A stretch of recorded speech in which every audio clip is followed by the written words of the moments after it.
Hi, everyone. This is Dr. Colleen Meyer here with Michelle Petties, and this is a brand new take. Michelle, take it away. Oh, everyone, before I let Michelle take the floor, if you have any questions, please put them in the comment section on social media or YouTube, and we'll answer them live. All right, Michelle, the floor is yours. I love that. Take it away. Take it away. we're in a brand new take, and we're gonna take it away. So it's 7 o'clock. It's 7 o'clock. It's 7 o'clock Sunday Eastern Standard Time. So it must be time for a brand new take. And for if you have never joined us before, let me give you a little quick background. I'm your girlfriend. Right? I'm your girlfriend that used to be morbidly obese. I'm your girlfriend that has gained and lost over 700 pounds in her lifetime. But I'm your girlfriend that figured out what to do. I'm your girlfriend that figured out how to find peace, to find some balance between my mind, my heart, my body, and hunger. And we do it in a brand new way. We take a brand new take. We look beyond the plate. We look behind the plate. We look beyond the plate. Everybody else is telling you, focus on what's on the plate. How much, how often, what? We talk about why. We talk about the why in the everyday circumstances that trip us up. And so what we've started doing, and what I'd like to share with you, is on Monday, I put out a dilemma. We call it the Monday Dilemma. And we massage and we work on it and we talk about it and we discuss it and we have a conversation about it all week long. And generally it's a situation or a circumstance that I had to face, one that I faced. But if you have something that comes up that's a dilemma for you, certainly feel free to reach out, and your dilemma may be featured on a brand new take. But anyway, I put out the Monday Dilemma on Mondays. And this past Monday, here was the dilemma. Here's the situation. I normally walk every morning. I walk every morning for about an hour. That's how I start my day. It sets my day. I get my mind right. I'm able to meditate. I'm able to focus. And, it gets my energy flowing, and I burn some calories and get my heart rate and all that. So a couple of weeks ago, I was out for my morning walk. A couple of minutes, 10 minutes really, into my walk, the sidewalk just jumped up. Sidewalk jumped up. I tripped. I scraped at my elbow. You can still see a little bit of it here. I scraped up my knee. I scraped at my hand. You can probably see a little bit of it here too. And, I broke the skin. I was bleeding, as a matter of fact. And I'm there on the sidewalk and I'm thinking, dang, what should I do? And as I sat there on the sidewalk and contemplated my next move, what I thought about was that how many times do we start off with the best intentions and something unexpected just pops up and potentially derails us? And it seems like, hey, Lisa, it seems like almost every time you make a decision to do something, something comes up and says, here's a reason not to do it. And as I sat there and I looked at my knee and I thought about my knee and I thought of my hand, and I thought about my elbow, here's what I thought about. I thought about little kids. I thought about little kids that are on the playground. And I thought about how I was when I was a little kid on the playground. And you're running around and you're playing tag and you're playing rover, let somebody come over, whatever you're playing. right? Hide and seek. I love that when I was a kid. I don't know. Yeah, what we used to chase ambulances when I was a kid. That tells you how little we had to do, right? But you're running and you fall, right? And I remember countless times being a kid in the throes of play, running and falling and scraping up something and getting right back up and continuing to play without thought of what has happened to me. And then when I get home, my grandmother's like, "Girl, what did you do? What happened?" And sometimes I wouldn't even remember it, or it didn't seem important, because what was important to me was not to miss out on any of the fun, to miss out on any of the play. It didn't matter. It didn't matter that my dress was torn, that my pants were torn, that my knee was scraped. Unless it was broken and sprained and I couldn't use it, we're on to the matter of hand, which was having a good time. Mm-hmm. And I thought to myself, as adults, when we have things that we want to do, we have goals, we have Yep. things that we want to achieve. How often does it happen that something comes up that seems like it's a block? Yep. And we let that block stop us.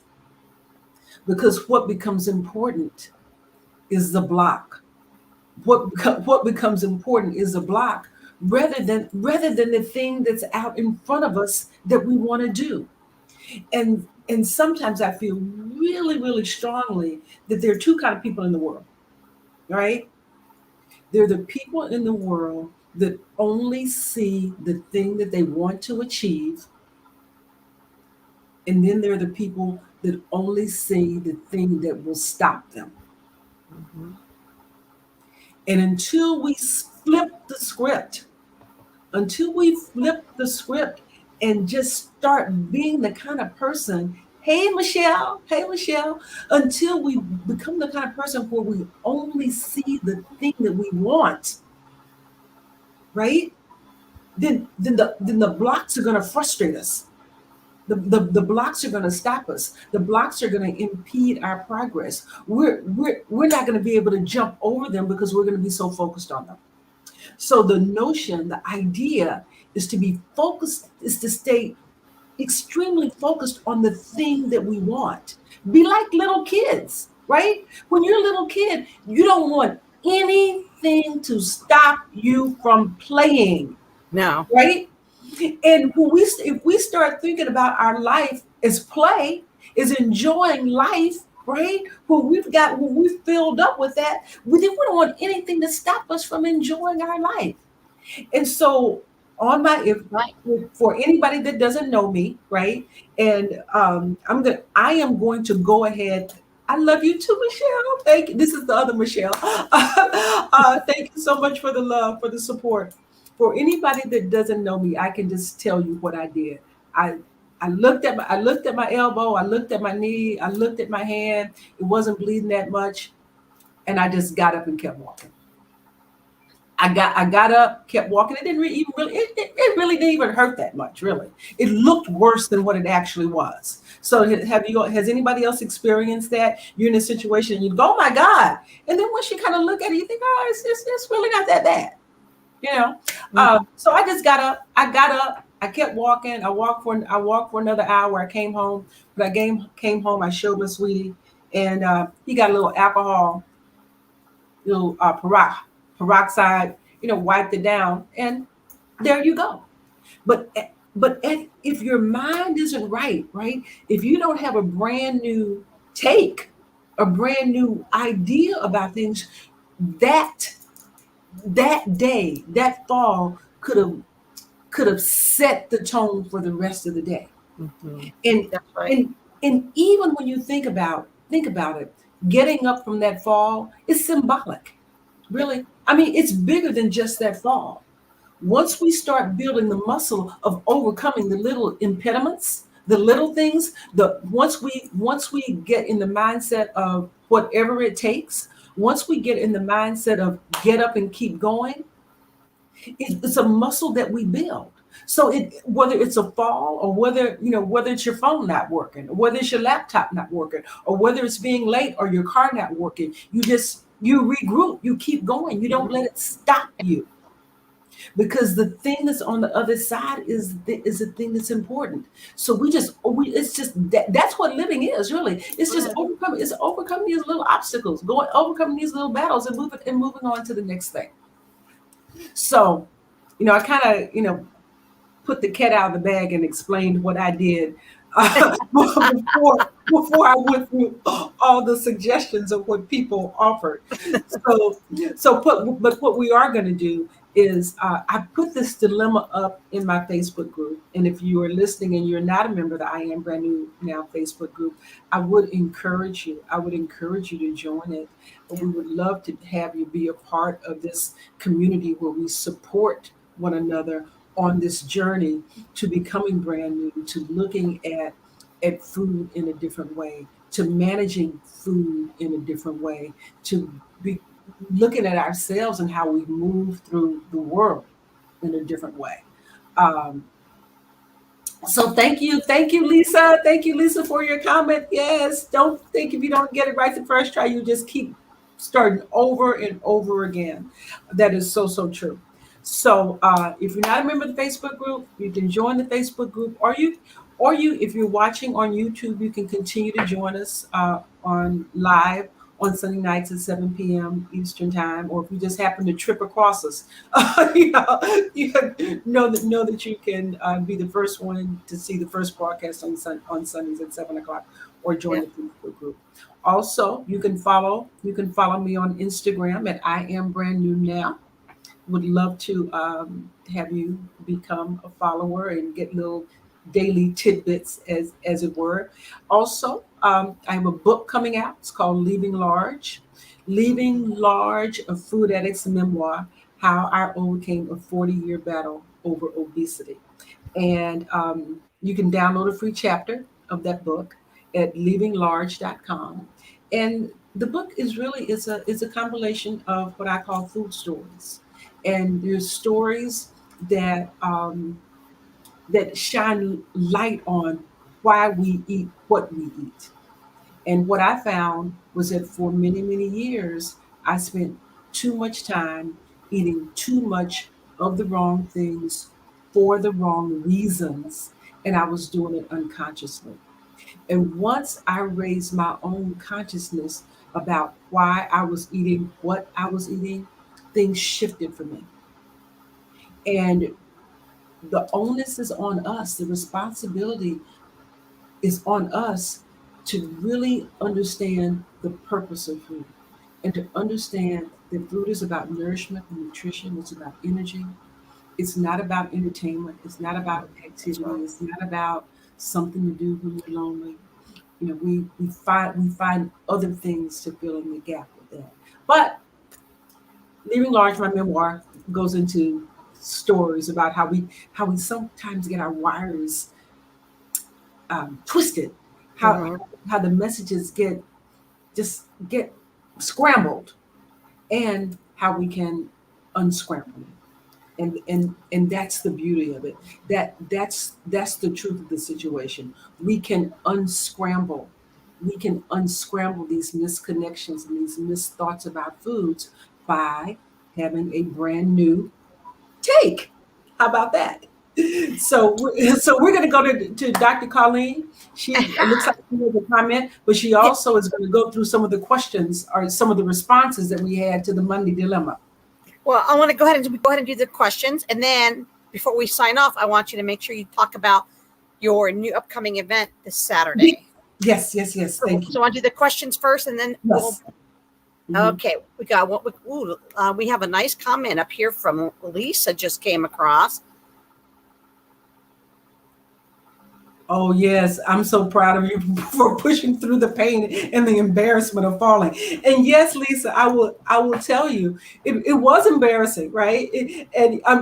First of all, it was shocking, because you're walking along, tripping along. The next thing you know, you're just, face first down on the cement.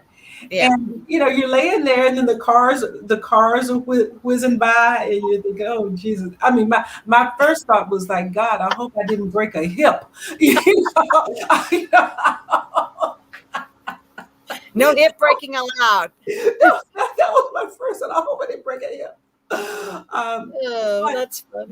but here's the thing that I want to say about Lisa's comment about pushing through the pain and embarrassment Mm-hmm. is that when as soon as I put the situation out, what I got was that, oh my God, that has happened to me too.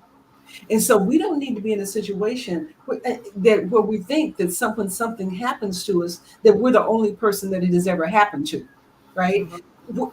If it's happened to us, it has likely happened to somebody else. And we can take maybe some solace in that, or we can take some knowledge in that, and Mhm.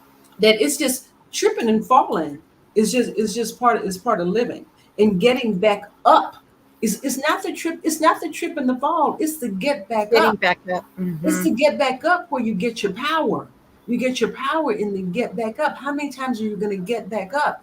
And it's like, again, I love the analogy. I love babies. I love Mhm. talking about babies, because babies, when they are learning how to walk, when they're going from that crawling to the walking, right? So they get up. I see them. I don't have children, but I've been a child, right? They get up, they see everybody else walking, they're crawling. They know in their heart of hearts that it's something that they can do. They Mhm. know it. Exactly right. There's nothing in them that tells them that they can't walk too. Mhm. Nothing. And so they are about the work of trying. And you watch them, and they get up and they clap and they stand and they stand and they take a couple of steps, and then they fall on their butt, right? Mhm. And sometimes when they fall on their butt that first time, then they cry.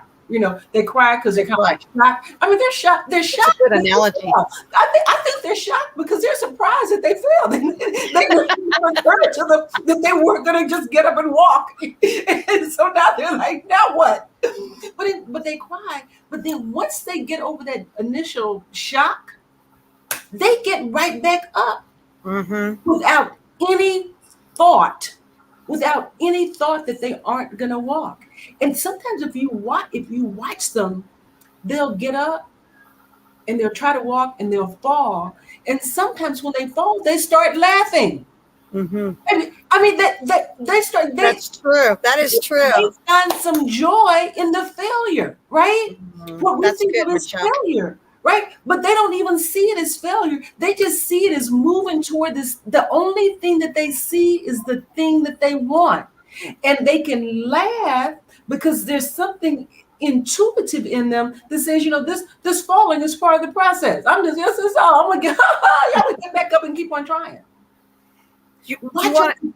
If you have not watched them, to. watch a baby, watch a child try to learn to walk. And here's the other thing is, once they learn to walk, they never give thought to crawling again, That's because so true. they're in a new elevated space. They're in a new elevated place. And that is how we need to think about this journey that we're on, is we're learning to manage food.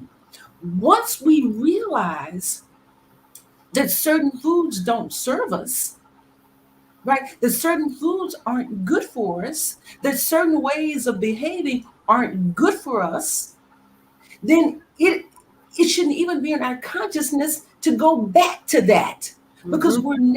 we're now in an elevated place of thinking and living, just like the baby. Why on earth would I eat that? I'm past that, Yeah, right? exactly I, right. right. I have a brand new mind. In my old mind, I ate that. But now I have a brand new mind. So because I have a brand new mind, I don't think about eating a dozen donuts. It's not even something that I can even contemplate. Right? I don't even know how I used to do it. Right? But I did, quite clearly. But that's part of the journey. That's part of the work. That's part of the work. That's how we get there. All right. So next question. Okay, so here's this from Carolyn. Okay. Okay, so Carolyn says, "Oh wow, this is from your post on Monday about falling down." Her response was, "Oh wow, glad you're okay. I probably would have gone home to clean my wounds as not to risk an infection. Be careful and stay safe out there." Yes. Yes. You know what? There were a couple of answers that were like that, Mhm. and Mhm.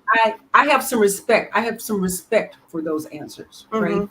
Right. Um, because the answers spoke to caution, and Right. we do need to be cautious. We Yes. do need to be Exactly. mindful, right? And certainly, if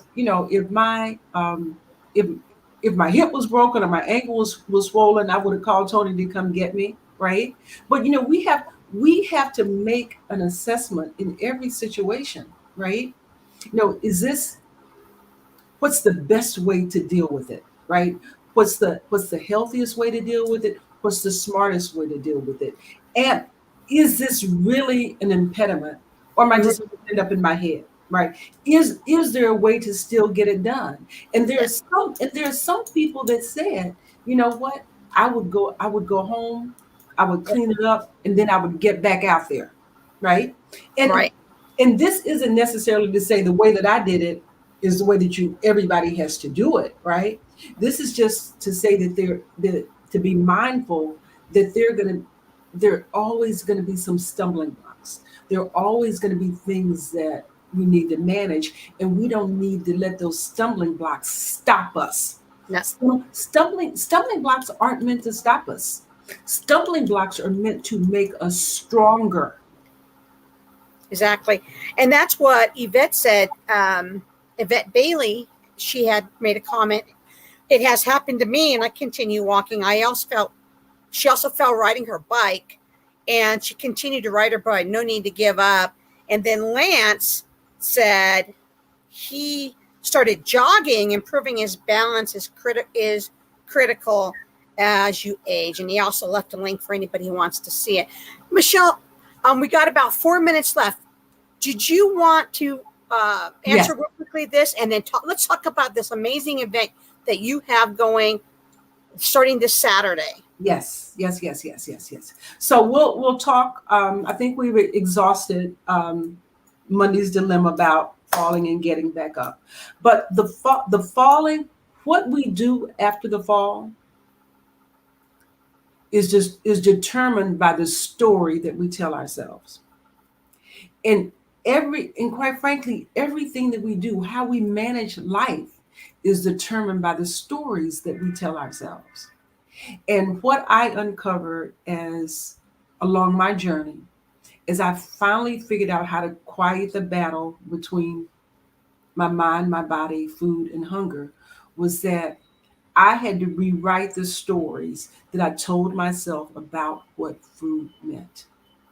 And what has happened over the past couple of years, for people that have seen me and haven't seen me in a long time, and they see, that I've lost weight, the first question is always, What's your what did you do? What was your secret?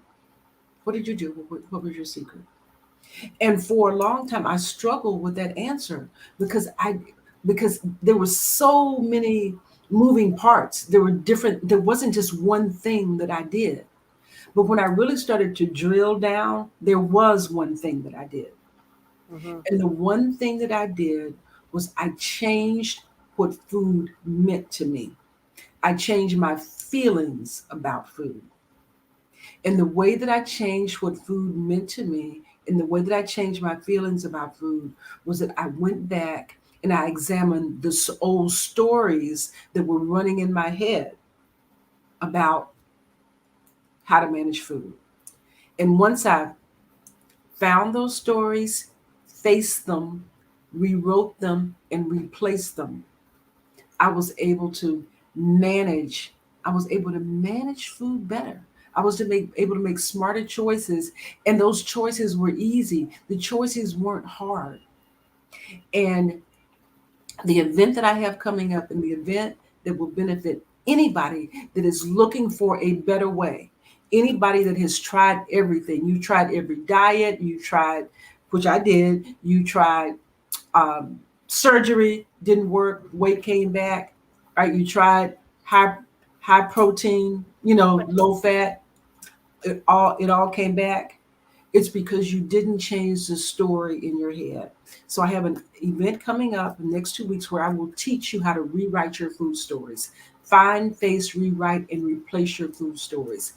In your food stories, the things that you tell yourself about food, about what you eat, why to eat, when to eat, how much to eat, what's good, what's not good. The stories that you tell yourself about food that are not true, that are leading you down the path. Yeah. Change those, and you can get a brand new way to manage your body and a brand new way to manage your So, life. and Michelle, we have that posted on your page, but we'll post it again, the link to sign up for your class. Well, Yes. So thank you, Michelle, for a brand new take and sharing your stories with everyone. We'll see everyone next week. Yes.